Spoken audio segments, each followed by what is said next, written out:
Saudara sekalian, hari ini hari Selasa tanggal 19 Januari tahun 2016 merupakan hari kedua Pekan Doa Sedunia, juga hari Pekan Biasa kedua di tahun C dalam kalender liturgi gereja.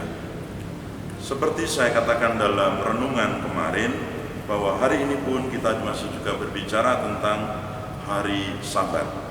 Secara khusus hari ini para murid kebetulan mungkin mereka merasa lapar karena sebuah perjalanan, maka ketika mereka sampai di sebuah kebun gandum, mereka memetik gandum tersebut.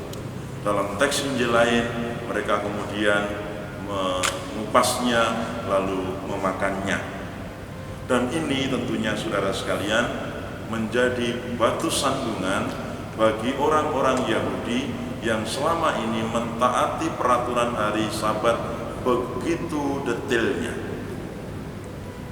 Lalu menjadi pertanyaan bagi kita sekalian, kalau Yesus itu dibesarkan dalam lingkungan orang-orang Yahudi yang punya ketaatan demikian, mengapa lalu Yesus membiarkan para muridnya memetik gandum? Mengapa Yesus membiarkan para muridnya melanggar peraturan hari Sabat? Apa yang menjadi dasar sehingga Yesus membiarkan para muridnya melanggar hari Sabat ini? Apakah melanggar hari Sabat menjadi tujuan dari para murid atau kehendak Yesus ini, atau ada hal lain? Saudara-saudari yang terkasih, terkadang peraturan yang telah dibuat oleh manusia tidak bisa diterapkan untuk semua situasi dalam kehidupan manusia. Ada kalanya situasi-situasi tertentu membuat peraturan itu menjadi tidak relevan lagi untuk diterapkan.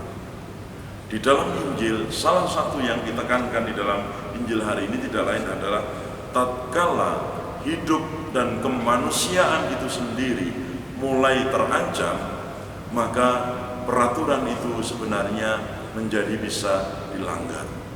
Bukan tujuannya untuk melanggar kemanusiaan, tidak, tetapi tujuannya tidak lain adalah untuk menyelamatkan kemanusiaan itu sendiri, untuk menyelamatkan hidup itu sendiri. Dan inilah sebenarnya yang diperjuangkan oleh Yesus. Yesus tidak mau bahwa orang hanya terpaku peraturan hanya demi peraturan. Maka ia menyadarkan dan mengingatkan kembali para muridnya, orang-orang Farisi pada saat itu, bahwa peraturan itu dibuat untuk manusia. Yakni untuk apa? Untuk melindungi kemanusiaan, untuk melindungi hidup manusia, untuk membuat manusia menjadi semakin sejahtera. Maka ia katakan bahwa peraturan itu untuk hari Sabat. Peraturan itu atau hari Sabat itu untuk manusia, bukan manusia untuk hari Sabat. Dan yang lebih penting lagi, mengapa Yesus berani mengubah? Karena Yesus sendiri dikatakan secara eksplisit di dalam Injil bahwa ia Tuhan atas hari Sabat atau mengatasi hari Sabat ini. Saudara-saudari yang terkasih, Yesus mengajak kita bersama untuk memperjuangkan hidup, untuk memperjuangkan kemanusiaan itu. Semoga saudara sekalian, segala peraturan yang ada semakin membuat kita menjadi hidup semakin manusiawi, membuat semakin melindungi hidup itu sendiri, dan bukan sebaliknya, hanya karena peraturan demi peraturan justru pada akhirnya mengancam dan menyengsarakan hidup itu sendiri, kemanusiaan itu sendiri. Tuhan memberkati.